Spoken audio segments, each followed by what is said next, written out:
पर शिव को रिझाने के लिए एक विधि होती है, एक भाषा होती है।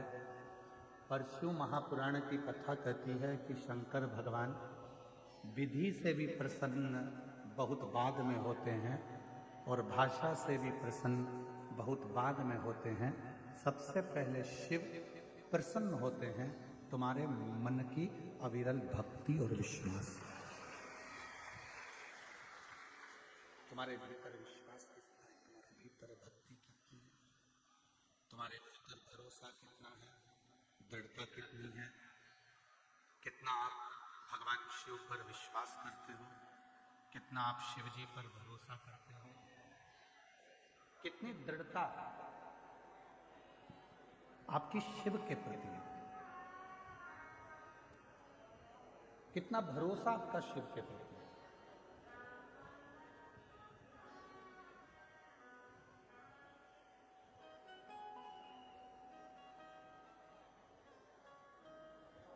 हमारे सतुआ बाबा जी कहते हैं, जब हम काशी में कथा करने के लिए गए तो सतुआ बाबा जी कह रहे थे, महाराज जी ये मणिकर्णिका के घाट पर सतुआ बाबा शिविर के सामने से, सतुआ बाबा आश्रम के सामने से ना जाने कितने कितने शब्द अर्थियां रोज निकलती प्रतिदिन।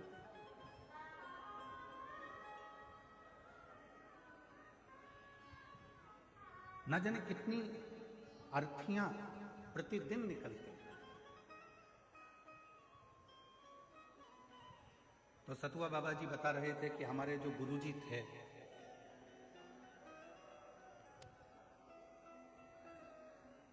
पूर्व में जब वो कोई भी अर्थी लेकर आता था और उसके पास में कुछ पाने के लिए नहीं होता था, रोता था, तो बाबा जी नीचे उतरकर उनको सतुआ घोल कर दे देते थे, सतुआ घोल कर उनको।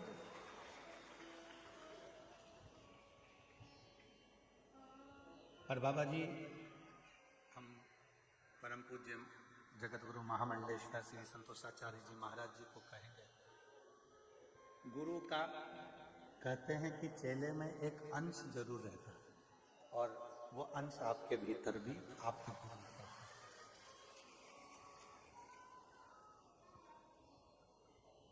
कोई भूखा ना रहे। हम ये तीसरी बार यहाँ पहुंचे हैं और तीसरी बार में भी हमने देखा कि बाबा जी अपने कक्ष में तो कम रहते हैं, भोजनशाला में भोजन चल रहा है कि नहीं चल रहा, सामने पंडालों में जाकर उनकी भी टीम को हटाकर उनके भी हाथ जोड़कर कह दिया कि तुम भी भोजन भंडारा चलाओ, जिससे आए हुए शिव भक्त भोजन।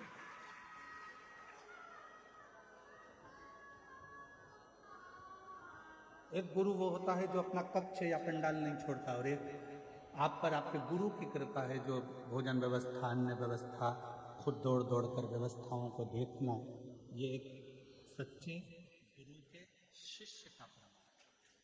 सच्चे शिव सिखाते ही है। मेरे शंकर भगवान ना विधि से प्रसन्न होते हैं ना भाषा से प्रसन्न होते हैं।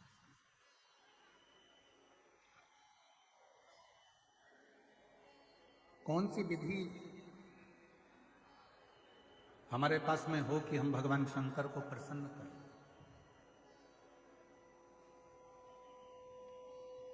कौन सी विधि हमारे पास में हो कि हम भगवान शंकर को प्रसन्न कर कर उनसे वर प्राप्त करें? कोई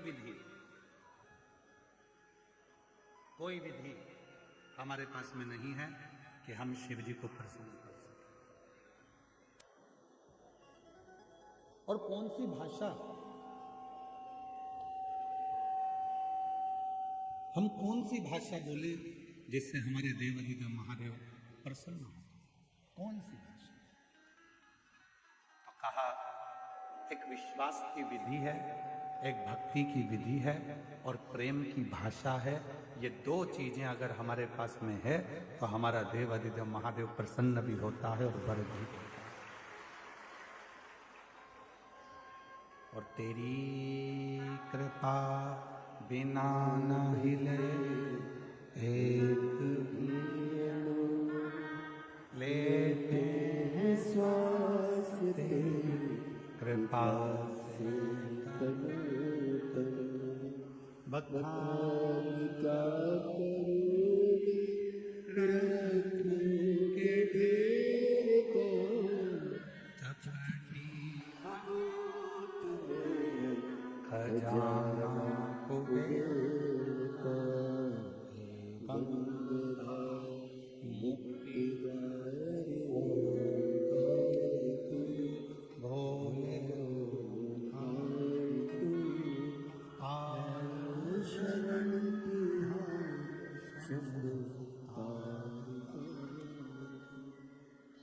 शिव एक विधि से प्रसन्न हो जाते हैं, वो विश्वास की विधि है और भक्ति की।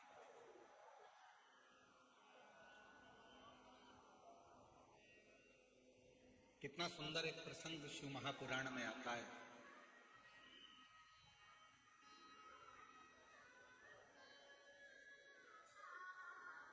उत्तर भारत में एक मनोहरा नाम का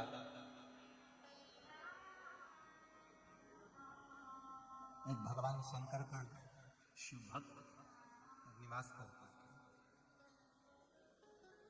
शिव भक्त और भगवान शंकर का वो परम भक्त, भगवान शिव का वो परम भक्त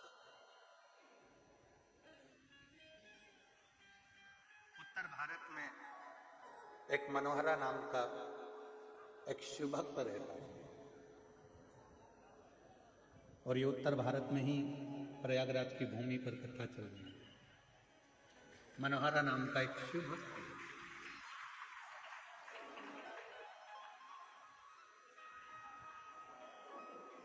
सुतार का काम करता था।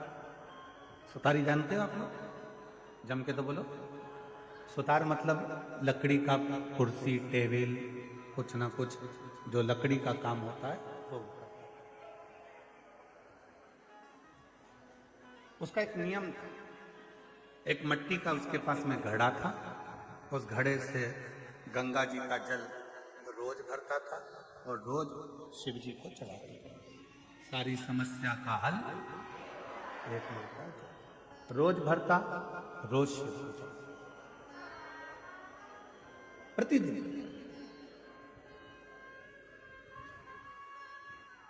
मनोहरा सुतार से उसके जितने भी दोस्त थे, जितने मित्र थे, जितने परिवार वाले थे, जितने कुटुंबी थे और जितने आसपास में रहने वाले लोग थे, वो सब ईर्ष्या करते थे। सब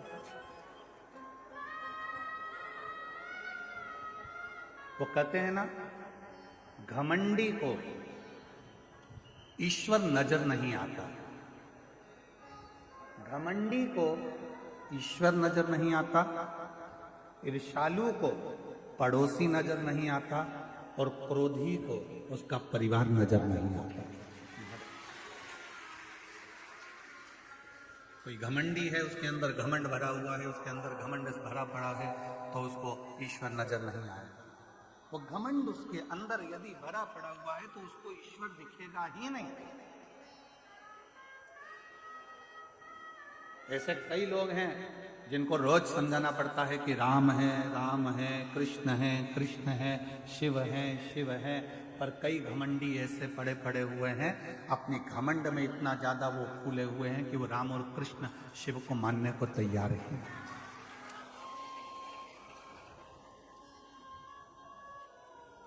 घमंडी को ईश्वर नहीं दिखता, ईर्ष्यालु को पड़ोसी नहीं दिखता। ईर्ष्या करने वाला कोई व्यक्ति है तो उसके पड़ोस में अगर कोई रह रहा है तो वो दिन रात ईर्ष्या करता करता करता करता रहेगा। उसको ये नहीं दिखेगा कि तेरे दुख की घड़ी में वो पड़ोसी आकर खड़ा हो जाता है, पर ईर्ष्या नहीं।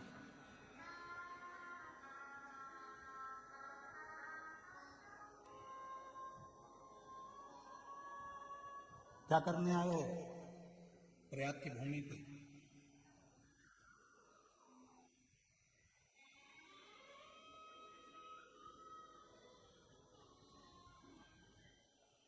क्या करने पहुंचे हो इस संगम के तट पर?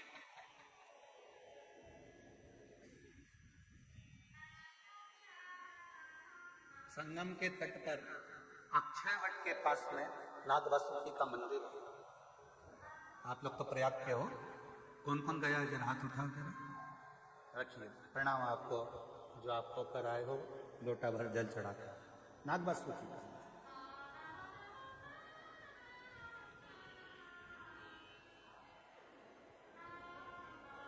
संगम के तट पर अक्षयवट के नजदीक में नाग वासुकी का मंदिर है।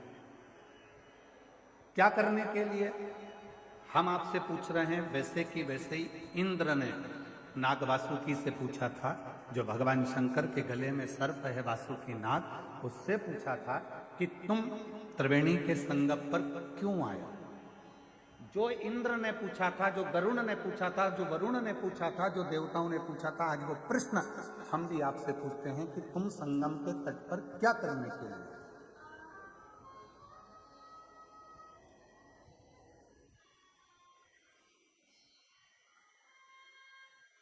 हजारों वर्ष पुरानी कथा आज फिर सतवा बाबा के शिविर में वही प्रश्न लेकर खड़ी हो गई जो देवताओं ने भगवान शंकर के गले में पड़े हुए नाग वासुकी से पूछा था। वो प्रश्न आज फिर सामने आकर खड़ा हो। देवताओं ने नाग वासुकी से पूछा कि तू त्रिवेणी के संगम पर क्या करने आया?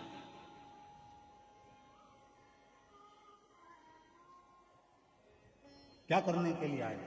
नाग वासुकी से बार बार प्रश्न करा गया, क्यों आए हो? ये गंगा यमुना सरस्वती के संगम पर नाग वासुकी क्या कर? आज वही प्रश्न हम आपसे कर रहे हैं, क्योंकि आप सब प्रयाग के रहने वाले हो। आपसे पूछा जाए कि आप त्रिवेणी के संगम पर क्या करने आए, प्रश्न यहां खड़ा होता है। तो नाग वासुकी ने कहा, मंथन के समय पर मेरा शरीर पूरा की पूरा कष्टप्रद हो गया है। शरीर में से रक्त निकल रहा है, मेरे शरीर की एक एक नस नस टूट चुकी है, क्योंकि मैंने जब मंथन मुझे पकड़ कर करा गया तो पर्वत के घर्षण से मेरा शरीर पूरा टूट चुका है। मैं बहुत कष्ट में हूं, बहुत तकलीफ में हूं। तो क्या करने आए हो? बस उस कष्ट को मिटाने के लिए और भगवान से उनकी कृपा पाने के लिए मैं त्रिवेणी के तट पर आकर विराजमान। अब कोई तुमसे पूछे, क्यों रे भाई, ए प्रयाग वालों, त्रिवेणी के तट पर तुम क्या करने के लिए आए हो? तो तुम्हें नाग वासुकी के वो शब्द याद रखना है कि नाग वासुकी ने कहा कि मेरा शरीर हर जगह से टूट चुका है, बहुत कष्ट में हूं, और मेरे कष्ट को मिटाने के लिए और भगवान की अविरल भक्ति को प्राप्त करने के लिए मैं यहाँ आया हूँ। वही शब्द तुम्हारे होना चाहिए। त्रिवेणी के तट पर क्यों आए? जब हम राम नाम जपेंगे, कृष्ण नाम जपेंगे, शिव नाम जपेंगे, भगवान की भक्ति करेंगे, भजन करेंगे, मंत्र जाप करेंगे, नाम जाप करेंगे, इस प्रयागराज की भूमि पर त्रिवेणी के संगम पर बैठकर हम कल्पवास करेंगे, भगवान की अविरल भक्ति प्राप्त करेंगे, तो हमारे जितने दुख हैं वो तो कटेंगे ही, साथ में भगवान शंकर की और राम की, कृष्ण की अविरल भक्ति भी हमको प्राप्त हो। हम क्या करने के लिए?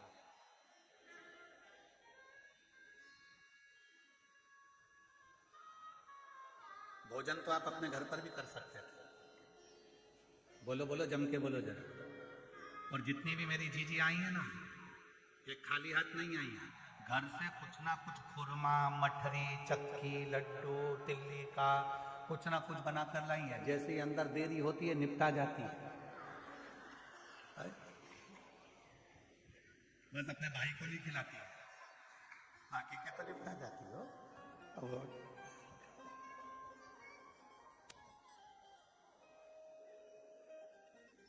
आप भोजन करने, मतलब ये पक्का हो गया कि आप भोजन करने के लिए नहीं, अपने साथ है। फिर किसी ने पूछा, क्या तंबू में रहने के लिए, टेंट में रहने के लिए नीचे बिछा हुआ कालीन चाहिए? तो आप वो हो, मेरी जीजिया, मेरे जीजा ऐसे हैं कि उनको कालीन की भी जरूरत नहीं है। जिस टेंट से मल साफ होता है उस टैंक पर भी लोग चढ़ चढ़ के बैठे हुए हैं, मतलब आपको आसन से भी मतलब नहीं।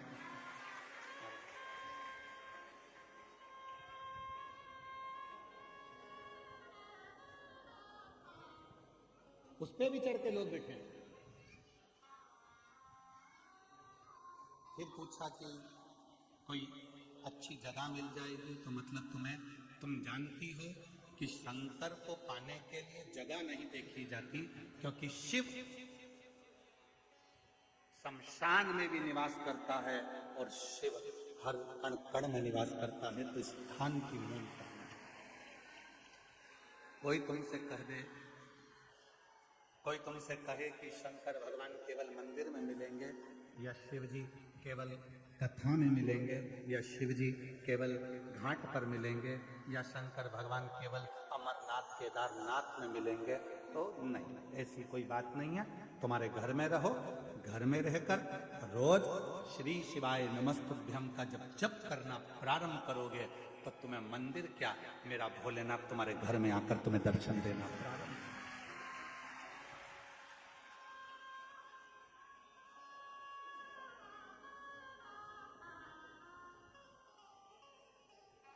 हमारे शैलेंद्र जी एक लाइन बनाते हैं कि मन को बना ले, मन में शिवम, संग चलेगा वो तेरे डमरू।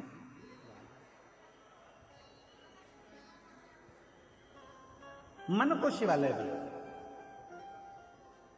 और जिस दिन तुम्हारा मन शिवालय बन गया उस दिन तुम्हें शंकर को ढूंढने जाने की जरूरत नहीं, मत जाओ। मनोहरा की कथा करिए, उत्तर भारत की भूमि पर शंकर भगवान का एक भक्त मनोहरा ऐसा रहता था। शिव महापुराण की कथा कहती है कि वो मनोहरा सुतार का काम करता था, लकड़ी का काम करता था। उसके पास में एक मट्टी का केवल कलश था, लोटा था, पात्र था, जिससे वो शंकर को रोज गंगा का जल समर्पित करता था। प्रतिदिन रोज गंगा का जल रोज समर्पित करता था। प्रति एक दिन धर्मपत्नी चिढ़ गई। होता है ऐसा, पति अच्छा रहता है तो पत्नी थोड़ी सी क्रोधी रहती है, और पत्नी अगर अच्छी है तो पति थोड़ा क्रोधी रहता है। भगवान जब भी जोड़ी बनाता है ना तो बड़ा सोच समझ कर बनाता है। देख लो, तुमको यहीं से मतलब नहीं है, तुम तो त्रेता युग से चालू हो जाओ। राम जी के साथ जोड़ी बनी लक्ष्मण जी, भरत जी के साथ जोड़ी बनी शत्रुघ्न जी, ठीक है, जम के तो बोलो। दोनों की जोड़ी बनाई कि राम जी के साथ में जोड़ी बनाकर रखना है, राम लक्ष्मण की, भरत शत्रुघ्न जी की। और नहीं तो राम जी के साथ में राम जी सरल थे तो भरत जी की जोड़ी बन जाती, दोनों एक जैसे हो जाते, सरल सरल। पर नहीं, एक नम्रता वाले के साथ में एक क्रोधी का होना जरूरी है। राम जी के साथ लक्ष्मण का होना जरूरी है, और भरत जी के साथ शत्रुघ्न जी का होना जरूरी, बहुत जरूरी।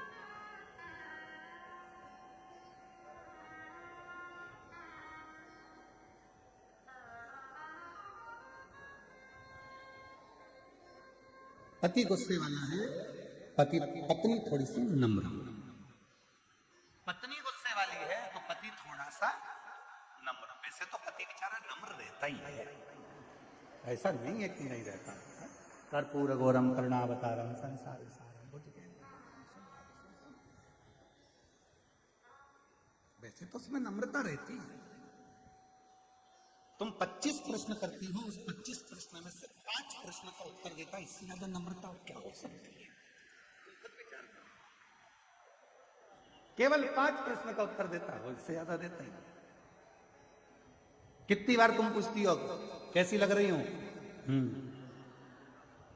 बोलता ही नहीं, बोलूंगा झगड़ा होगा, इसलिए बोलता ही नहीं बेचारा, अपने तेल कंगा करता रहता है। फिर आ गई सच के सिर पे जूड़ा मुड़ा बांध के, कैसी लग रही थी, वो कंगा कर रहा था, कंगा से मूछे सेट कर रहा था। फिर आ गई, अब की और सिर पे पल्लू डाल के पूछ रही कैसी लग रही हो, कैसी? फिर बोला ऐसी लग रही जैसे हरी घास में भैंस चल रही है। अब बोला तो घर डोला, बोला ही तो वो कुछ प्रश्न का उत्तर देता, वो देता ही नहीं। उसकी सरलता बहुत सहज होता है।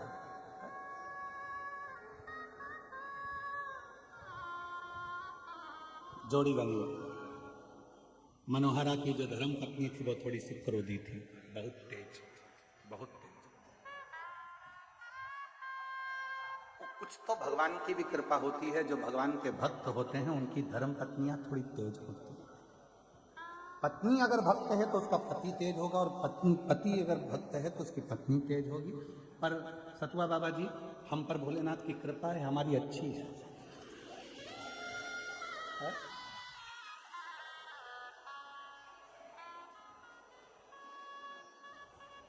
अगर वो थोड़ी गड़बड़ होती तो हम तुम्हारे आश्रम में नहीं आ पाते। अच्छा, तो ऐसा होता है। और कोई कोई परिवार ऐसा होता है जितने मेरे कल्पवास कर रहे हैं इस माघ के मेले में, जितने मेरे कल्पवासी हैं उनकी धर्म पत्नी भी अच्छी है, पति भी अच्छा है, दोनों मिलकर साथ में कल्पवास कर रहे हैं, भगवत भजन। कई कई बहुत बाबा की कृपा से, कहीं शिव जी की बड़ी करुणा है जो ऐसे पति पत्नी हैं कि दोनों हर साल कल्पवास करने के लिए 1 महीना दोनों रहकर अपने झोपड़े में, अपने टेंट में, पंडाल में भगवत भजन कर कर भगवान की अविरल भक्ति को प्राप्त कर। अविरल। तो मनोहरा की जो पत्नी थी, मनोहरा की जो पत्नी थी,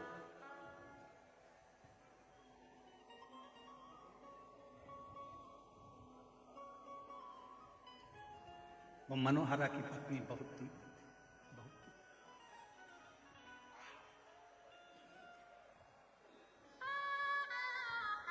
बहुत उठाया उसने। अब की बार पानी का जो घड़ा था, जिस घड़े में वो गंगा जल लेकर शिव जी के मंदिर जाता था, शंकर जी को जल चढ़ाता था, उस घड़े को मनोहरा की पत्नी ने आज तोड़ दिया। मनोहरा रोता हुआ शिव के मंदिर पहुंचा।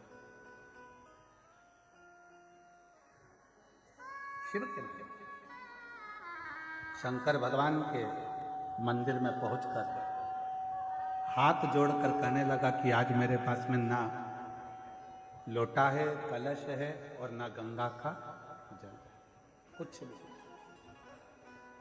और इतनी मेरी सामर्थ्यता नहीं है कि मेरे पास में अलग से मैं कलश को खरीद सकूं या फिर बर्तन ले सकूं जिस बर्तन में मैं गंगा का जल तुम्हारे लिए ला सकूं। रो रहा, आंखों से नीर बह रहा, अश्रु बह रहा। रोते रोते रोते रोते आखिरी में वो शंकर के शिवलिंग से चिपक गए। आंख के आंसू शिवलिंग पर पड़ रहे थे। मनोहरा रो रहा था। जाने लगा रोते रोते शंकर भगवान उस शिवलिंग में से प्रकट होकर मनोहरा का हाथ पकड़कर खींच लिया। हाथ पकड़कर खींचा मनोहरा का, और बाबा भोलेनाथ से मनोहरा ने कहा कि रोज गंगा का जल लेकर आया, पर इतने सालों में कभी तू प्रसन्न नहीं हुआ, प्रकट नहीं हुआ, आज कैसे प्रकट हो गया?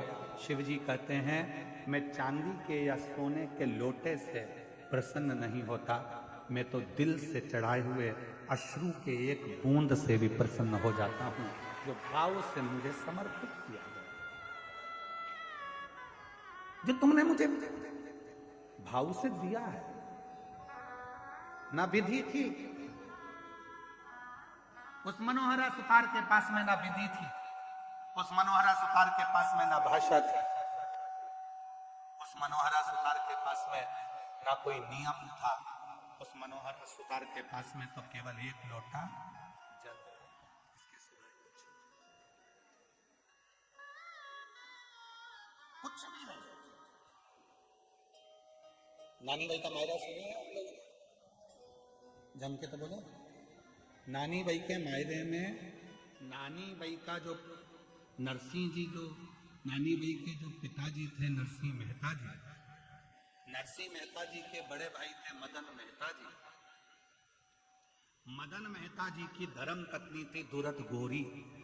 दुरत गोरी इतनी तेज थी कि अपने देवर को, नरसिंह मेहता को, और नरसिंह मेहता की धर्म पत्नी माणी गोरी दोनों को गालियां देती थी, अपशब्द करती थी, ताने देती थी, आड़ा टेढ़ा करती थी, अपशब्द करती थी। और भाई मदन मेहता जी अपने भाई से बड़ा प्रेम करते थे, नरसिंह मेहता जी से बहुत। जब दादी नरसिंह मेहता की जो दादी जी थी वो नरसिंह को बहुत प्रेम करती, बहुत। तो माणिक गौरी दादी को स्नेह करती थी, प्रणाम करती थी, पर दूरत गौरी कभी दादी को प्रणाम नहीं करती। प्राण छोड़ गए दादी के, मर गए। नरसिंह मेहता की पत्नी भी खूब रोई और नरसिंह मेहता की भाभी भी बहुत रोई। पर नरसिंह मेहता की पत्नी जी को समझ में नहीं आया कि मेरी जेठानी दिन रात गाली देती थी दादी सास को, और दादी सास मरने के बाद ये गले चिपक चिपक कर रो रही है, सिर पे इतना लंबा लंबा पल्लू डाल के रो रही है। सास जिंदा थी तो पल्लू रखा यहाँ, और सास मर गई तो पल्लू रखा बिल्कुल छाती तक, और चिपक चिपक कर रो रही है। और थोड़ी देर तक रोई चिपक कर, उसके बाद देवरानी से बोली, मैं पानी पी के आई, अब तू रो ले। जब देवरानी रोने के लिए बैठी माणिक गौरी, तब उसको समझ में आया कि मेरी जेठानी चिपक कर इसलिए रो रही थी कि सास के कान में सोने की मुर्की थी जो कान में डली थी, उसको दांत से टटक रही थी, निकाल। जब वो मुर्की निकल गई, रोते रोते लेकर गई और पानी के मटके में उसको डाल दिया, और आकर बोली कि दादी जी को लेकर चले जाओ, कब तक रखोगे। रोते रोते उनको लेकर गए। दादी जी के जाने के बाद 13 दिन नहीं हुए पूरे, और नरसिंह मेहता की भाभी ने नरसिंह मेहता को घर से निकालने का प्लानिंग कर लिया। जब प्लान बनाया उसको निकालने का, तब बड़े भाई को लगा कि मेरा बेटा, मेरा भाई आखिर जाएगा कहां, कहां जाएगा। तो फिर बड़े भाई ने विचार करा कि दुनिया में एक ऐसा है, वो देव अधिदेव महादेव, जो ठोकर खाए हुए व्यक्ति का साथ निभा देता है।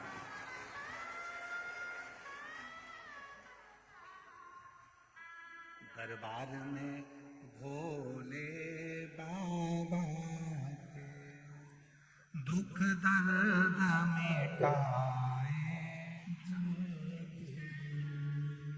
दरबार में भोले बाबा के दुख दर्द मिटाए, दुनिया के सताए लोग, दुनिया के सताए लोग, सीने से लगाए,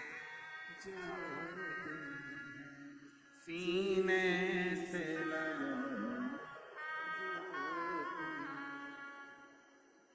एक है जो निभा सकता है, एक है जो निभाए, और वो केवल एक देवाधिदेव महादेव है जिसके चरणों में मुझे मेरे भाई को भेज देना चाहिए। यदि मेरा भाई शिव जी के मंदिर तक चले गए तो निश्चित है जो मेरा भाई चाहता है उसको वो सब कुछ मिल जाएगा। जरा स्मरण करिएगा, नरसिंह मेहता का मायरा कब बचा, कब स्मरण हुआ। हजारों सालों का स्मरण कर कर देखिए कि वो नरसिंह मेहता के लिए बड़े भाई ने विचार कर लिया था, यदि ये शंकर के मंदिर तक पहुंच गया तो इसको शिव जी संभाल लेंगे।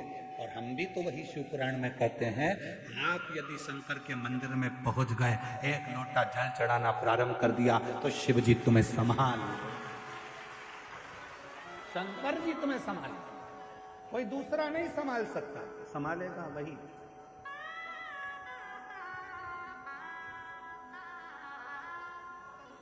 दुनिया के सताए लोग यहाँ सीने से लगाए,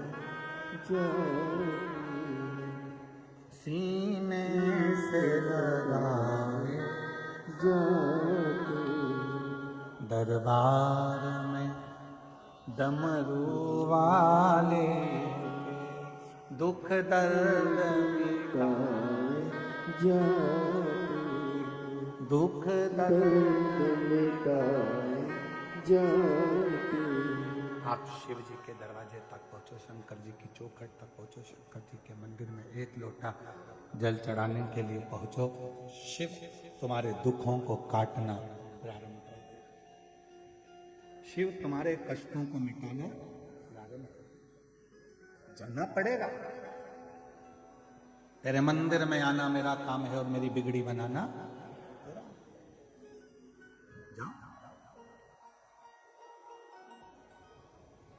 नरसिंह मेहता जी शिव जी के मंदिर में पहुंच गए।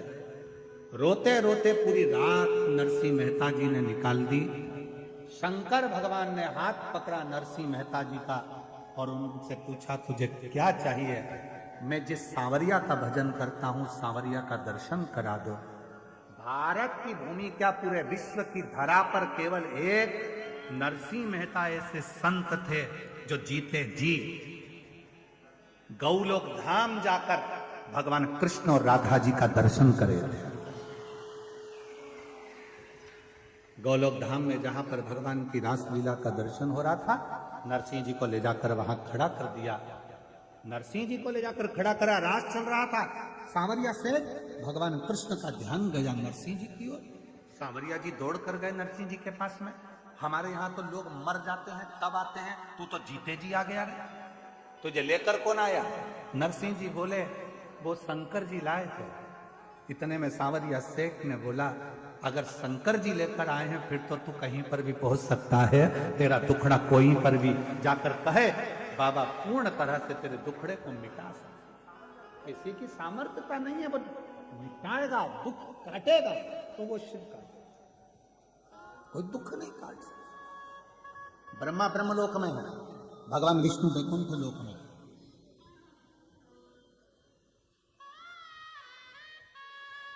जितने देवता पृथ्वी पर प्रकट हुए सबके जाने की खबर है, सबके जाने का प्रमाण है और सबकी कथा है, पर केवल एक देव ब्रह्मा ब्रह्मलोक में, भगवान विष्णु वैकुंठ लोक में, केवल मृत्यु लोक में एक देव विराजमान है, जो देव आदिदेव महादेव विराजमान, जिसके जाने की कथा नहीं है कि शंकर जी के चले गए, शिव जी कहीं पहुंच गए।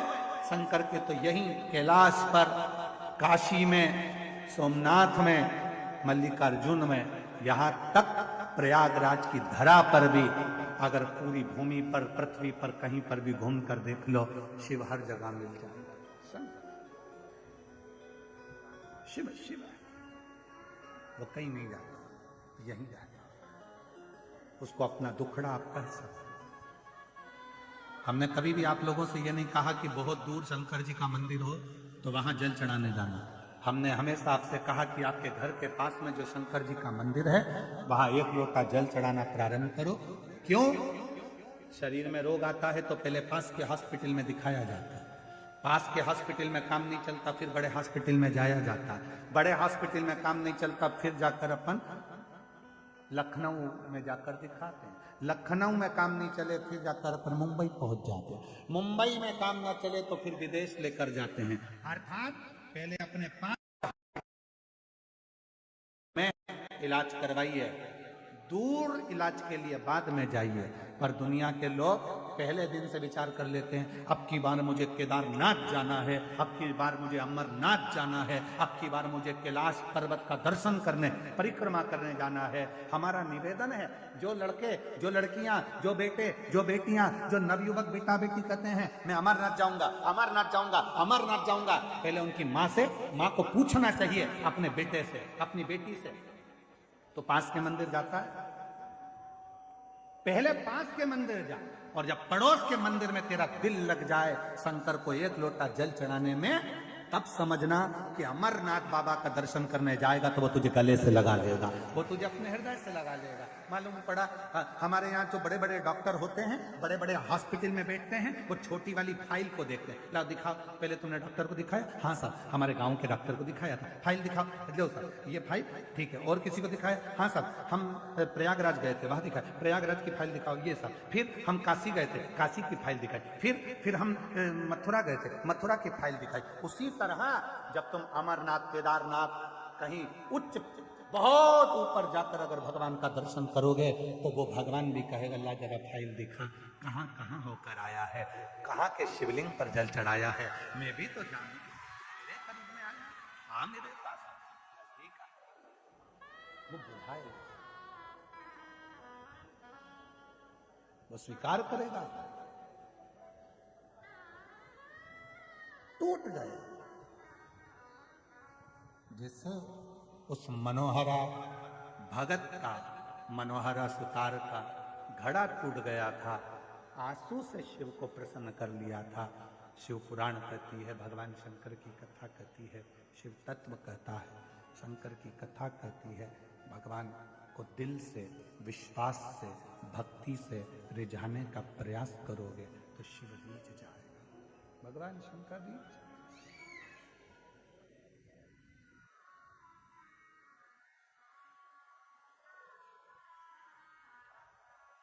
कुछ नहीं है हमारे पास। क्या है तुम्हारा? शरीर भी तो तुम्हारा खुद का नहीं है, माता पिता ने दिया। धन कहते हो तुम्हारा है तो वो भी तुम्हारा को किसी ना किसी ने दिया है। कुछ भी तुम्हारा नहीं है, केवल एक ये आत्मा जो परमात्मा ने खुद ने दी है। इसलिए शिव जी कहते हैं कि मुझे ये वस्तुओं से रिझाने का प्रयास मत करना, मुझे अगर रिझाना तो तेरे मन से। जिस दिन तू मुझे अपने हृदय से एक लोटा जल चढ़ाएगा, दिल मुझ में लगा लेगा, समझ लेना उस दिन मैं तेरा हो गया और तू मेरा हो गया। जितने तेरे दुख हैं, जितनी तेरी तकलीफ है, जितने तेरे कष्ट हैं, जितनी तेरी बीमारी है, जितनी तेरे तकलीफें हैं, वो सब मेरी होगी, तेरा कुछ भी नहीं। फिर किसी ने कहा पानी में इतना दम होता है क्या? कि एक लोटा जल, पानी में इतना दम होता है क्या कि जल चढ़ाया और जल चढ़ाते से ही शिव जी हमारे दुख काटना प्रारंभ कर देते हैं। पानी में कितना दम होता है। संकल्प करते समय तुम्हारे हाथ में कुछ हो या ना हो, चावल नहीं होगा चलेगा, फूल नहीं होगा चलेगा, पर संकल्प करते समय तुम्हारे हाथ में जल का होना जरूरी है। हर हर। संकल्प करते समय तुम्हारे हाथ में जल का होना जरूरी है। कन्यादान करते समय तुम्हारे हाथ में कुछ भी ना हो, सोने की रकम, चांदी की रकम कुछ भी ना हो चलेगा, पर तुम्हारे हाथ में जल का होना, जब वो जल डाला जाता है तब कन्यादान माना जाता है, जल का होना जरूरी है। उसी तरह जब पिंड किया जाता है, तर्पण किया जाता है, तिलांजलि दी जाती है, उसमें जल का होना जरूरी है। उसी तरह जैसे पितरों को रिझाने के लिए जल, प्रकृति को रिझाने के लिए जल, उसी तरह शिव महापुराण की कथा कहती है अपने दुख को मिटाने के लिए भी एक लोटा जल का होना बहुत जरूरी है। एक लोटे जल का होना बहुत जरूरी। वो जल हमारे जीवन का कल बदल देता है। कोई जल्दी बनता है, कोई लेट बनता है, शिव को जल चढ़ाने वाला एक दिन सेठ जरूर बनेगा। वो सेठ बना कर रखता है, बस वो तुम नियम से एक लोटा, एक पत्र है, अच्छा है, देखिए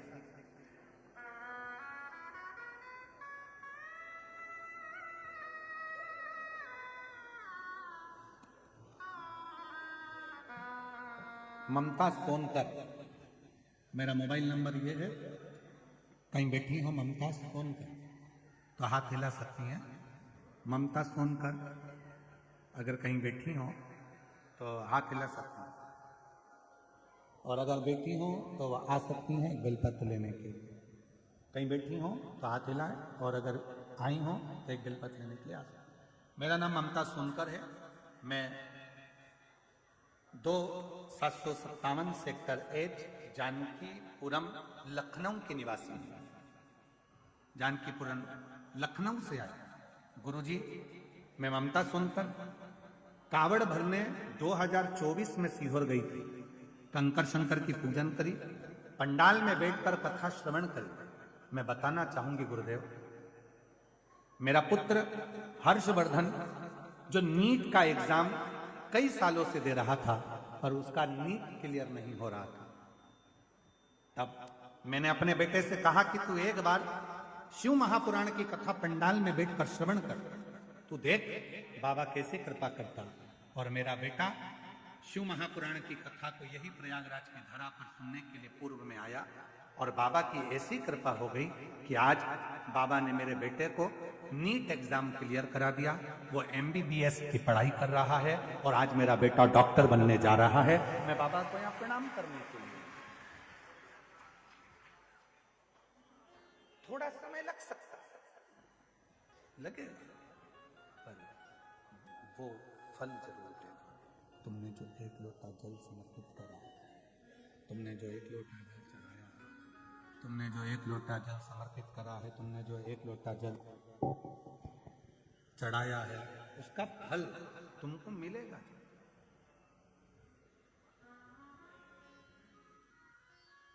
आपको लगता है कि आप लोग कथा सुनने के लिए, हमको नहीं लगता। हमको तो लगता है कि हमारा भोले बाबा तुम्हारी झोली में जरूर कुछ देने वाला होगा, इसलिए तुमको कथा के पंडाल में लाकर बिठा दिया।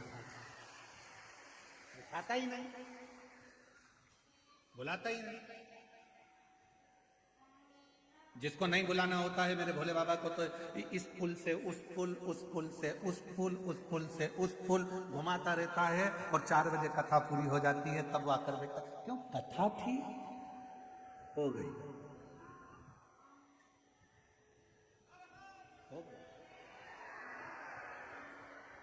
महाराज जी, बाबा जी, आज कोई कह रहे थे, कोई पुलिस वाले भैया कहने लगे पूरा मेला विराम की ओर जा रहा है, पर प्रशासन को समझ में नहीं आ रहा है कि मेला वापस भरा कैसे गया, ये वापस कैसे भराने वाला। चारों तरफ जिस रोड पर जाओ उस रोड पर शिव भक्त चारों तरफ नजर आ रहा है। भक्ति, विश्वास है। और जितने रोड पर बैठे हैं, रोड के किनारे बैठे हैं, दूसरे पंडालों में बैठे हैं, जहां जहां बैठकर आप शिव महापुराण की कथा को श्रवण कर रहे हैं, भले आपको सीवर वाला महाराज दिखे ना दिखे, उससे कोई मतलब मत रखो, आपको तो भोलेनाथ दिखना चाहिए। जहां बैठकर कथा सुन रहे हो, अगर दिल से कथा सुनने के बाद भूमि को नमन कर कर, उसकी रज मस्तक चढ़ाकर, हृदय से लगाकर जो प्रार्थना करोगे, मेरा शंकर भगवान आपकी झोली में देगा जरूर। आप उससे प्रार्थना। एक पत्र और आया है, देखिए।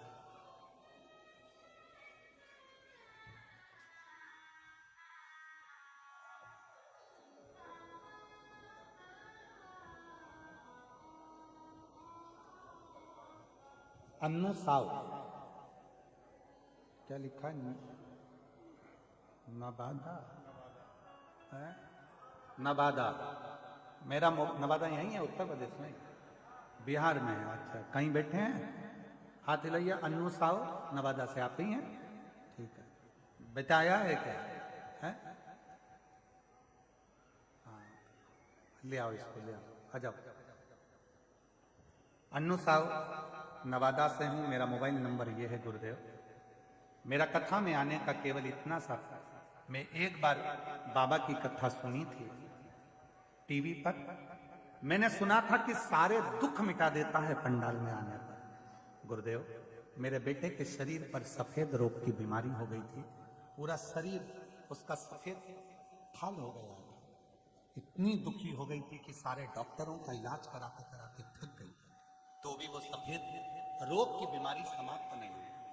तब इसको कथा के पंडाल में लेकर आई थी, यहाँ की मिट्टी इसके शरीर पर लगाकर प्रणाम कर कर गई थी, और कहा था बाबा जिस दिन मेरा बेटा ठीक हो जाएगा वापिस लेकर आऊंगी।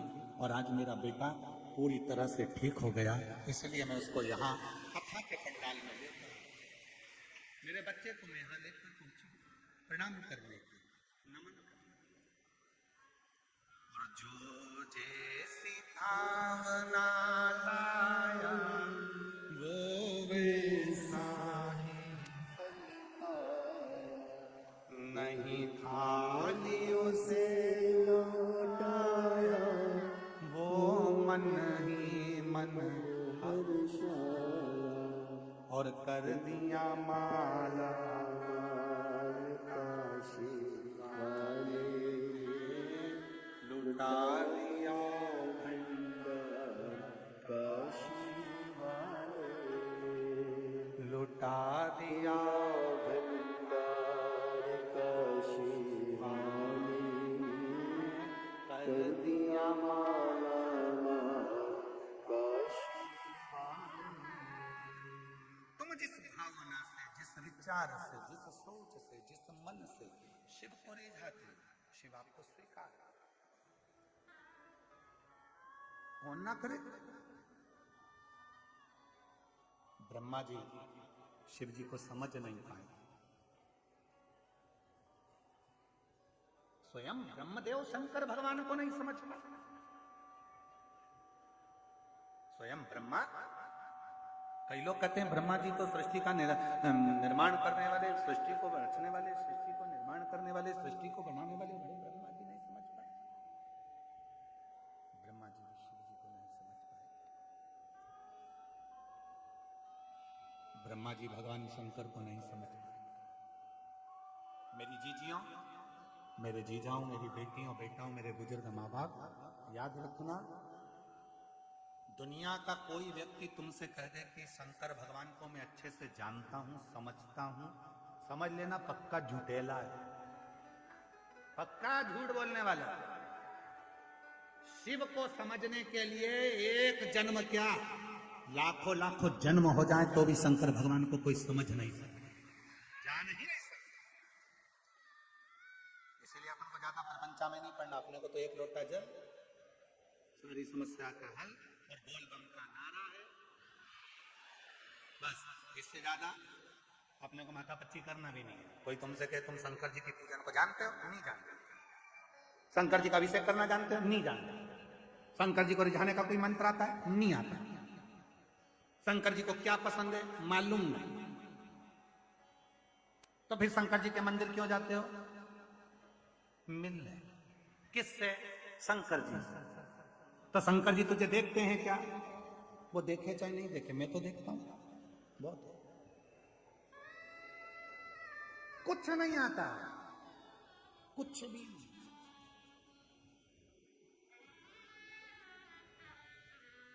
हम तो बस साधारण है, शिव को रिझाने के लिए आते हैं। और वो कहता है कि मैं हूं प्रेम रोगी, मेरी दवा तो कराओ, जाओ जाओ जाओ काशी वाले को बुलाओ। मैं हूं प्रेम रोगी, मेरी दवा तो कराओ, जाओ जाओ जाओ काशी वाले को बुलाओ। इससे ज्यादा हमें कुछ नहीं आता। मैं उसको देख लूं, वो मुझे देख ले, एक लोटा जल इस शरीर से चढ़ जाए और मेरा बाबा मुझे स्वीकार कर ले, इससे ज्यादा मुझे कुछ नहीं। मेरा शंकर मुझे नहीं, बस।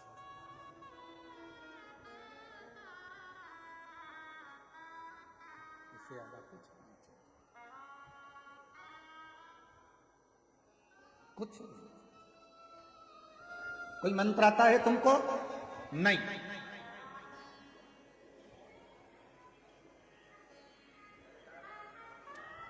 एक बार हम चित्रकूट घूमने के लिए गए थे महाराज, चित्रकूट घूमने के लिए, चित्रकूट दर्शन के लिए गए थे, कांतानाथ जी की परिक्रमा करने के लिए गए।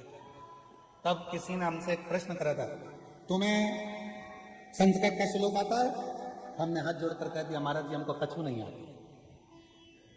फिर पूछा तुम्हें ये आता है? नहीं महाराज जी हमको ये भी नहीं आता।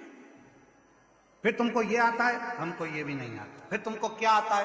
तो हमने कहा श्री शिवाय नमस्तुभ्यं, श्री शिवाय नमस्तुभ्यं, श्री शिवाय नमस्तुभ्यं, श्री शिवाय नमस्तुभ्यं।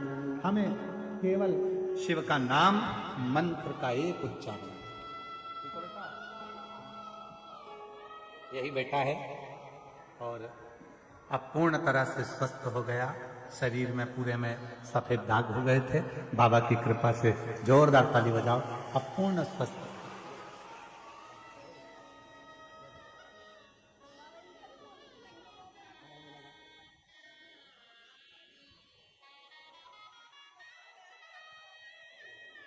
रोते नहीं बेटा, आंसू पोंछ के जाओ, खुश हो। अब तो तुम्हारे दोनों काम हो गए, बेटा भी ठीक हो गया, नौकरी भी लग गया, बाबा कराएगा, करो ठीक है, जाओ।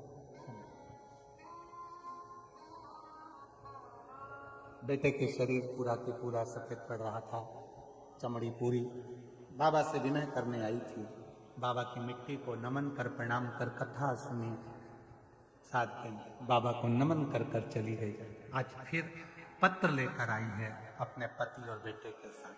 पति की नौकरी नहीं थी, उसके लिए भी विनय कर कर गई थी, नौकरी भी लग गई, बेटा भी ठीक हो गया, बाबा को नमन कर कर, बाबा को प्रणाम कर कर सो। विनय करो।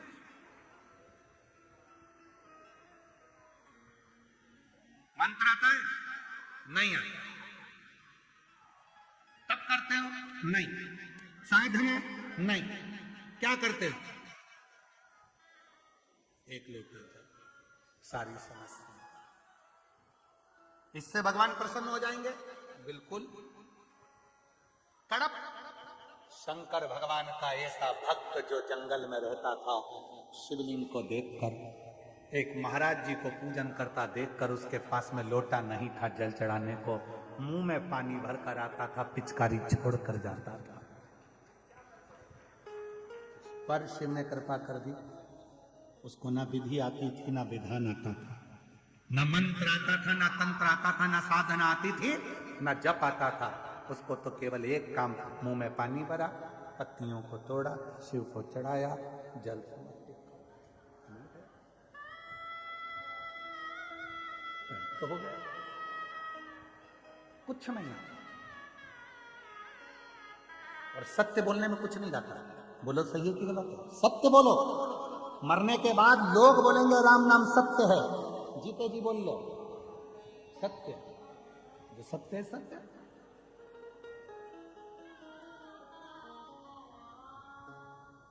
एक छोटा सा बच्चा भी अगर सत्य बोलता है ना, तो लोग उसे दबाने का प्रयास करते हैं। एक अर्थी निकल कर गई, थोड़ी दिन बाद बच्चे को याद आ गया दिवाली का दिन था, और दीपावली के दिन छोटा सा बच्चा चिल्लाने लगा, राम नाम सत्य है, राम नाम सत्य है।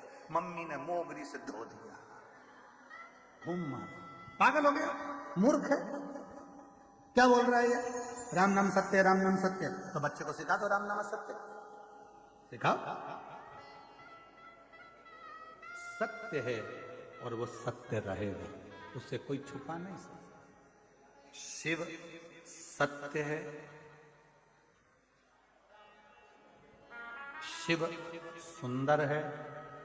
जैसे अभी सतुआ बाबा जी ने अपने व्याख्यान में कहा कि बेलपत्री के 3 पत्ते हैं, सत्य, प्रेम, करुणा। ये 3 पत्र हैं। और कोई कोई बेलपत्री 5 पत्ते की होती है तो उसमें 2 पत्ते और जुड़ जाते हैं, समर्पण और विश्वास। उसमें 5 पत्ते की बेलपत्र में 2 पत्र और जुड़ते हैं, समर्पण और विश्वास। फिर 2 पत्ते जुड़े तो 7 पत्ते की बेलपत्र में साधना और तप। उस बेलपत्र के 2 पत्ते हो गए। ऐसे बेलपत्र के जब पत्र बढ़ते हैं तो शिव भी सोचते हैं कि ये साधारण पत्र नहीं, ये तप, साधना, विश्वास, सत्य, ये सब जब सम्मिलित होता है तब कोई शिव की भक्ति को प्राप्त कर पाता है। शिव की भक्ति।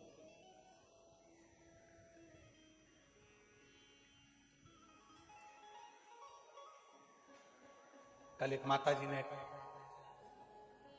पत्र भेजा था, उस पत्र को हमने पढ़ा, शायद वो कक्ष में ही होगा।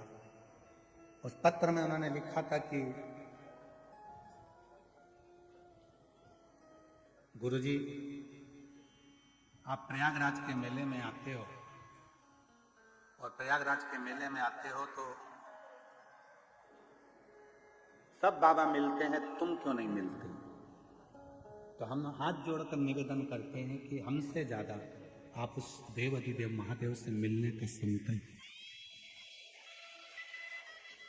हमारा एक लक्ष्य है कि आप शंकर जी से कैसे भी जुड़ जाओ, क्योंकि सियोर वाला महाराज तुम्हारा दुख कभी नहीं काट सकता।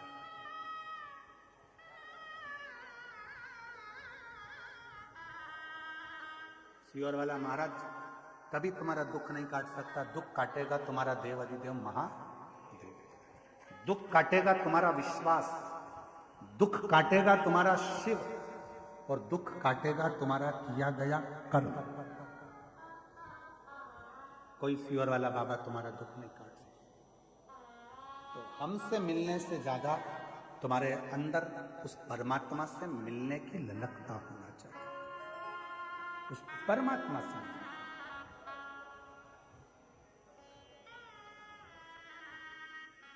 उस पर आश्रित,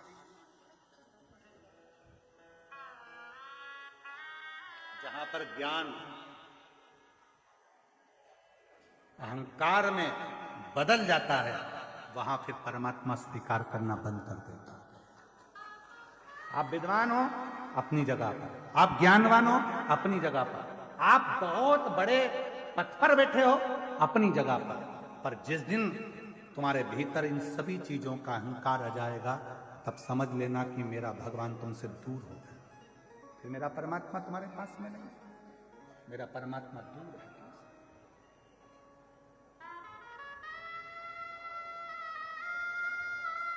और आज प्रयागराज की भूमि पर एक बात कहना चाहेंगे सभी शिव भक्तों को जो देश विदेश में कथा को सुन रहे हैं, आस्था चैनल के माध्यम से, सोशल मीडिया के माध्यम से, माघ मेले की यह पवित्र धरा से 5 दिवसीय शिव महापुराण को जो सुन रहे हैं, उनसे एक निवेदन करना चाहेंगे। कभी कभी यदि हाथ में पानी का लोटा भी ना हो, एक लोटा जल भी ना हो, तब अपने हाथ की अंजलि को फैलाकर हृदय का जल भरकर भक्ति से अगर हाथ को भी ऐसा कर दोगे तो भी वो जल को स्वीकार कर लेगा। वो स्वीकार करें, उसमें आपका विश्वास का होना जरूरी है, उसमें आपके भरोसे का होना जरूरी है, उसमें आपकी दृढ़ता का होना जरूरी है। विश्वास, भरोसा, दृढ़ता यदि है, ब्रह्मा जी भगवान शंकर को नहीं मानते। कई लोग ऐसे हैं संसार में कि वो सोचते हैं कि मैं जो बोलूं वो होना चाहिए, मैं जो करूं वो होना चाहिए। तो ब्रह्मा जी शिव जी को नहीं मानते, भगवान शंकर को मानने के लिए तैयार नहीं हुए, भगवान ब्रह्मदेव। तब भगवान नारायण ने उनको समझाया, फिर भी वो नहीं मानते। तब भगवान नारायण ने और भगवान ब्रह्मा ने एक पर्वत को घुमाया तो उससे शिवलिंग की आकृति उत्पन्न हो गई। तब ब्रह्मा जी ने उस शिवलिंग की आकृति में से कानों में ध्वनि सुनी। शिव जी बोले, ब्रह्मदेव मैं ही शंकर हूं, सृष्टि का निर्माण भी मैं ही करता हूं, संहार भी मैं ही करता हूं और संचालन भी मैं ही करता हूं, कोई दूसरा नहीं।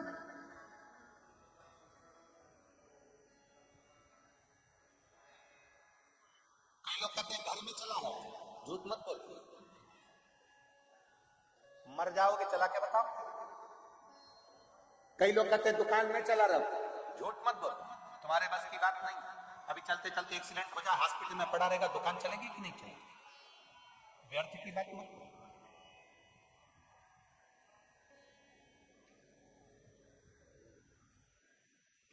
ये झूठ है, ये सब झूठ है। नहीं, प्रभु आपकी कृपा से सब काम भोले, कृपा से सब काम करते हो भोले बाबा, मेरा नाम करते हो भोले बाबा, मेरा भोले आपकी कृपा से सब काम। आप और हम कुछ नहीं कर सकते, करने और कराने वाला तो मेरा देव अधिदेव महादेव है, जो करा रहा है, कर रहा है, चला रहा है और आपको चल रहा है, ये उसके ऊपर, ये आप और हमारा बस की बात नहीं। कोई कहे कि अगर मैं ना करूं तो कुछ भी ना हो, तो हमारा निवेदन है 2-4 घंटे के लिए मर के देख ले, चलेगा कि नहीं चलेगा? सब चलेगा।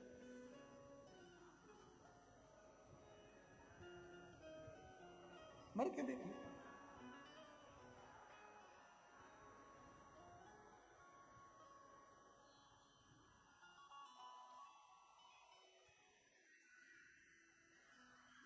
कोई मरता है, प्राण छूटता है, आप लोग उसके घर पे बैठने जाते हो कि नहीं जाते? जम के तो बोलो, जाते हो। क्यों जाते हो? कि उसके घर पर जाएंगे, थोड़ी देर बैठकर राम नाम, कृष्ण नाम, शिव नाम गाएंगे तो जो जीवात्मा गई है उसको मुक्ति मिले, उसको मोक्ष मिले। कितने लोग हैं जो मरने वाले के घर पर बैठकर भगवान का भजन करते? कोई ना करता। पक्के झूठे ले हो, कोई नहीं करता। वहां जाते से ही बैठते हो, सिर पे पल्लू वल्लू डाल के चुपचाप, वो भी मुसद्दी लाल जैसे बैठे रहे, तुम भी बैठे रहो चुपचाप। फिर पूछूंगा क्या हो गया था, फिर वो सुनाएंगी रात को अच्छे थे, मक्का की 4 रोटी खाई, 3 कटोरी कड़ी निपटाई, बहुत एकदम रात्रि को 1 बजे बोले मेरे सीने में दर्द हो रहा, मैंने बाम लगाया, मला जी सवेरा।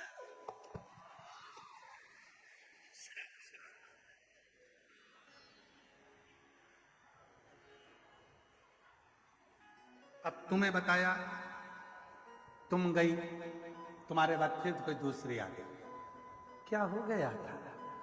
मक्का की 2 रोटी खाई, 2 कड़ी कटोरी निपटाई, रात को सीने में दर्द, बाम लगाया, सब करके देख।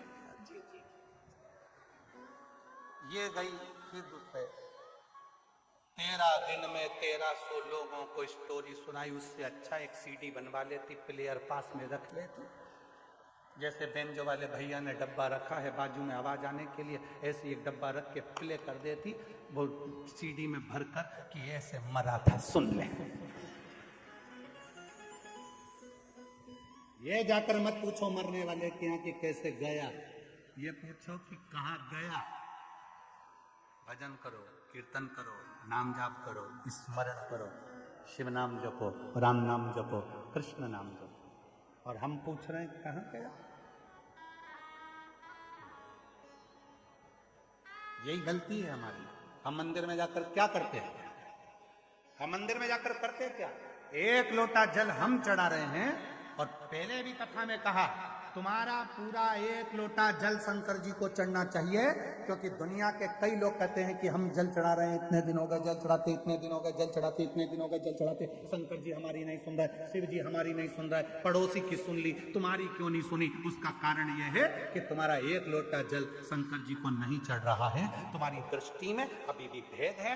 इसलिए आप लोगों से कहा था कि ये शिवलिंग, ये जलाधारी, ये जल बहने का स्थान, जिस पे शिवलिंग रखा है वो पार्वती जी का हस्त कमल है। जहां से पानी बहता है वहां राइट में गणेश जी, लेफ्ट में कार्तिकेय जी, बीच में अशोक सुंदरी। शिवलिंग के ऊपर जो बूंद बूंद पानी टपक रहा है वह शंकर जी की 5 लड़कियां, जया, विषहरा, शामरी बारी, दौतली। शिव जी का पूरा परिवार जब एक ही जगह पर है तो तुम्हें जल कहां चढ़ाना चाहिए? शंकर के शिवलिंग पर। अब तुम जल चढ़ाने जाते हो तो वहां पर भी जाकर विचार करते हो कि जल लेकर पोची लोटा भर के शंकर जी को चढ़ा दिया, फिर पास में गणेश जी बैठे थे उनको चढ़ा दिया, पार्वती जी बैठी थी उनको चढ़ा दिया, नंदी बैठा था उनको चढ़ा दिया, फिर कार्तिकेय बैठे थे उनको चढ़ा दिया। अब सियोर वाला बाबा बोला कि 1 लोटा जल सारी समस्या का हल। ईमानदारी से बोलो, शंकर को पूरा 1 लोटा चढ़ाइए कब?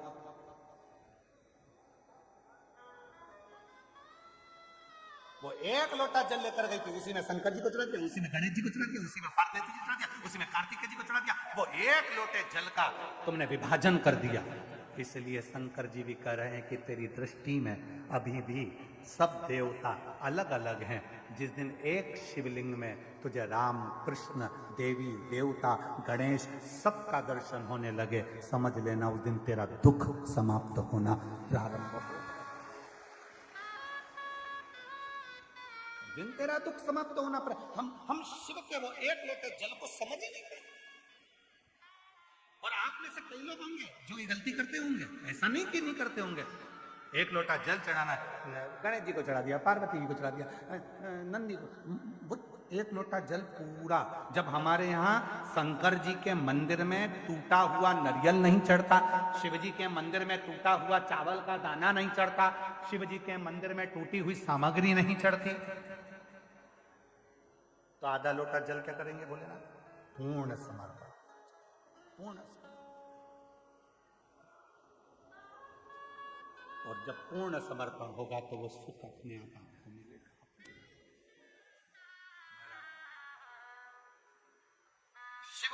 रिझाना, भगवान शंकर को रिझाना बहुत सरल।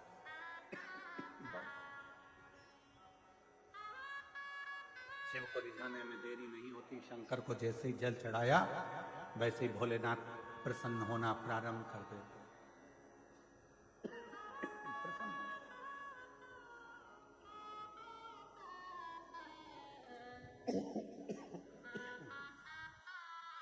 शिव करुणा के साथ, इसलिए शिव महापुराण की कथा में भगवान शंकर की पवित्र चरित्र में वर्णन होता है। शिव को रिझाने का तरीका बिल्कुल सहज है।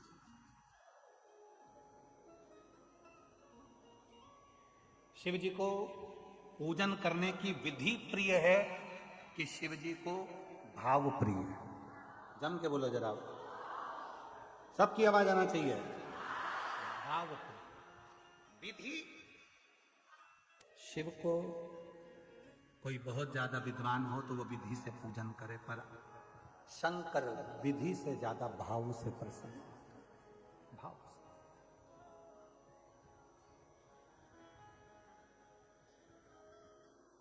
विधि से। कितना सुंदर प्रसंग है। जलंधर की पत्नी वृंदा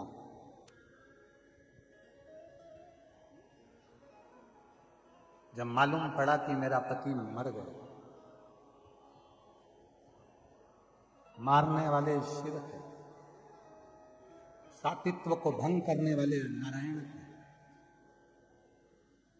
नारायण के सामने वृंदा जाकर खड़ी होकर कहती है, नारायण भगवान, तुमने मेरा सातित्व डिगा दिया। जैसे शिव जी की पत्नी सती जलकर भस्म हुई थी, वैसे ही आज मैं भी भस्म हो जाती हूं। राख का ढेर बन गई वृंदा, राख का ढेर।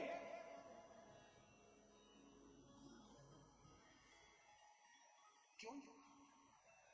दुनिया के लोग कहते हैं भगवान शंकर भस्म धारण करते हैं। उनके भस्म को देखकर एक बार भगवान नारायण जी मुस्कुरा दिए थे और कह दिए थे, इस भस्म में ऐसा क्या है? 2 बार भगवान नारायण भगवान की लीला पर मुस्कुराए थे और दोनों बार भगवान नारायण को उस लीला का दर्शन करना पड़ा। शिव के तन पर चढ़ी हुई भस्म, माता सती के शरीर की चढ़ी हुई भस्म देखकर भगवान नारायण सुदर्शन चलाने से पहले हंस दिए। भगवान, आपके तन पर भस्म। नारायण मुस्कुरा दिए। शिव जी मन में सोचे, नारायण, जिस दिन इस भस्म को चढ़ाओगे तब मालूम पड़ेगा कि भस्म में है क्या। इस भस्म में क्या है, उस दिन आपको मालूम पड़ेगा कि भस्म है क्या। ऐसा मौका नारायण भगवान के पास कभी नहीं आया कि भगवान नारायण भस्म चढ़ाए, पर एक मौका आया जब जलंधर की धर्म पत्नी वृंदा अपना सातित्व भंग होने के बाद अपने शरीर को जलाकर भस्म कर देती है, राख का ढेर बन जाती है। तब नारायण की आंख में आंसू भरा था और नारायण ने उस वृंदा की भस्म को अपने तन पर धारण कर लिया था।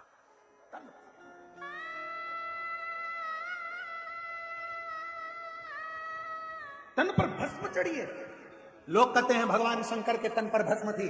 शिव महापुराण, स्कंद पुराण, कुर्म पुराण कहती है कि भगवान नारायण के तन पर भी भस्म थी। शिव ने सती की भस्म धारण करी थी और भगवान नारायण ने वृंदा की भस्म धारण करी। और जो सती माता भस्म के रूप में प्रकट हुई, उससे बेलपत्री का वृक्ष उत्पन्न हुआ, और जो वृंदा भस्म के रूप में प्रकट हुई नारायण के स्पर्श से, वो तुलसी का पौधा के रूप में प्रकट हुआ। भस्म साधारण, तन पर शिव के भस्म है। लोग कहते हैं केवल क्या देवादिदेव महादेव 33 कोटि देवता में केवल एक शंकर ऐसे हैं जो भस्म लगाते हैं? शंकर ऐसे हैं जिनको भस्म चढ़ती है? भगवान नारायण ने भी अपने तन पर भस्म धारण करी थी। बस अंतर इतना है, शिव सती की भस्म लगाए थे और नारायण वृंदा की भस्म लगाए थे। वृंदा की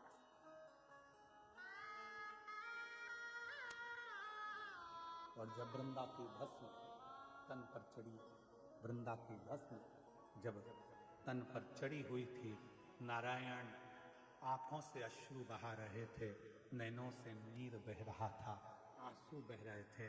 तब किसी ने सूचना करी भोलेनाथ के पास में, नाथ, विश्वनाथ, नाथ, सोमनाथ, नाथ, केदारनाथ, नाथ, अमरनाथ, नाथ, नाथ, नाथ कहते हुए जब शिव को पुकारा, शंकर भगवान के नेत्र खुले। क्या हुआ?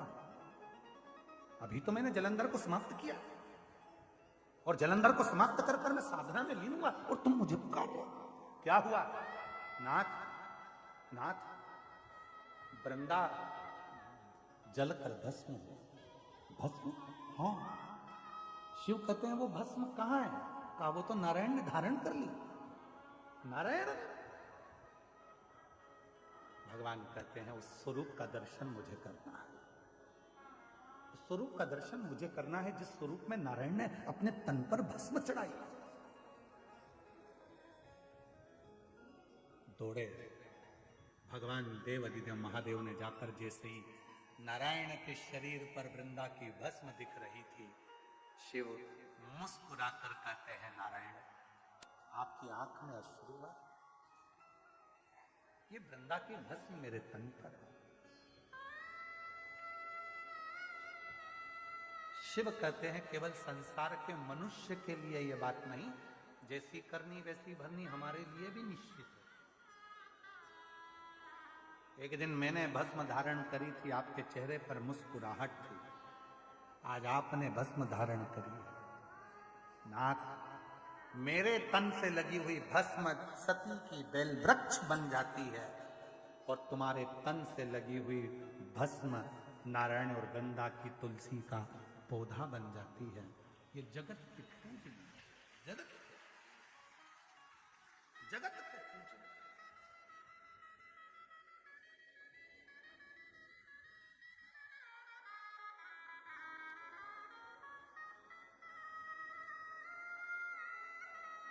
कितना सुंदर कहा है। किसी व्यक्ति के शरीर में जब लीवर किडनी से जुड़ा हुआ जब रोग हो जाता है, किडनी काम करना बंद कर देती है, डायलिसिस चालू हो जाता है, लीवर काम करना बंद कर देता है, तब अलोनी गोबरी की भस्म, अलोनी गोबरी जानते हो, पहले भी कथा में बताया, गाय ने गोबर करा, देसी गाय ने जैसी गोबर करा, सूख गया, उसका कंडा हो गया, सूखने के बाद उस गोबरी को जलाया, जलाकर जो भस्म बनी कपड़े से छाना, छानने के बाद वो भस्म जब हाथ में लेकर भगवान नारायण का हरिहर का नाम लेकर, ये कथा हम पहले बात चुके हैं हरिहर कथा में, हरिहर भगवान का नाम लेकर जब शिव जी के शिवलिंग पर वो भस्म का त्रिकुंड लगता है और उस भस्म को लाकर सुबह सुबह मुख में रखा जाता है, तो उससे लीवर और किडनी जैसे रोग भी समाप्त होने लगते हैं, उसमें एक अमृत तत्व उत्पन्न होता है। उसका प्रमाण शिव महापुराण में एक पत्र आया, देखिए।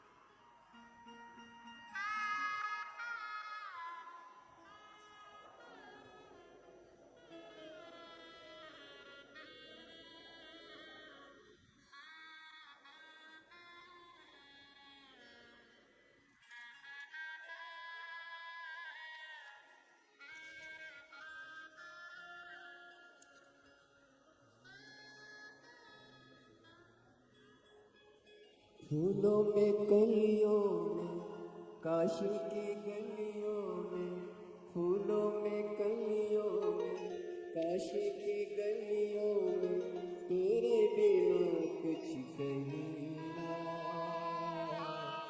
तेरे बिना भी क्या जीना, वो मेरी,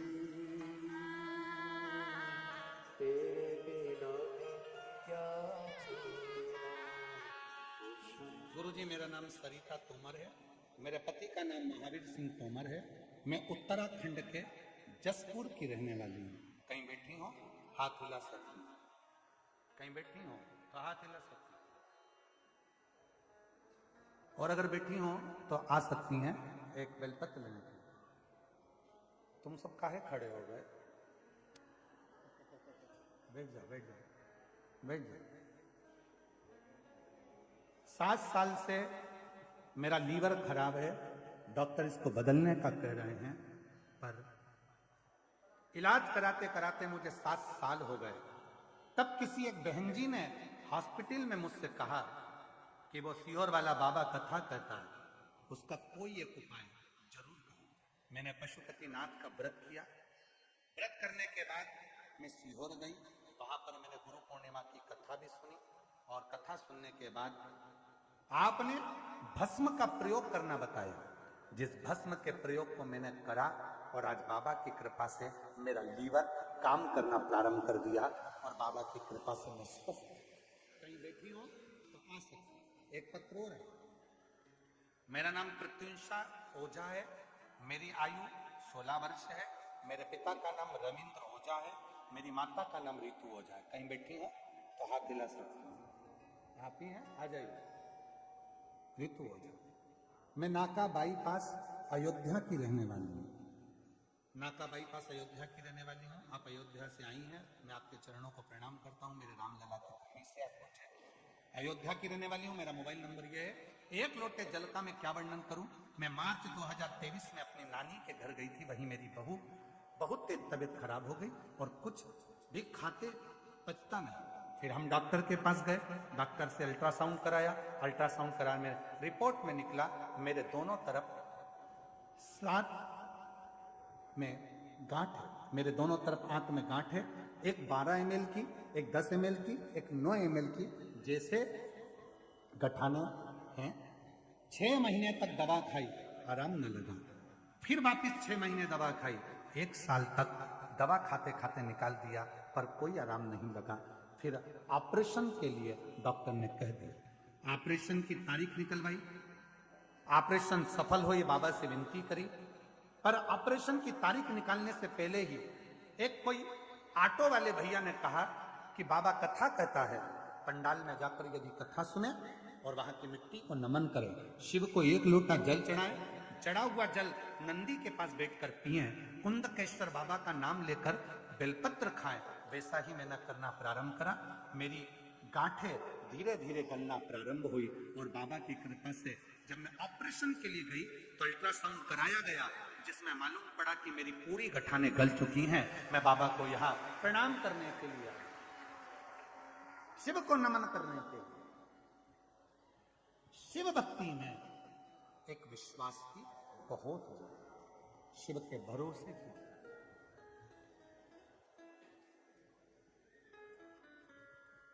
और मेरे भोले तेरा सहारा है, मेरे भोले तेरा सहारा है, मेरी नैया का तू किनारा, मेरी नैया का तू किनारा। उसे दिल से कहो, वो दिल से देगा, दिल से।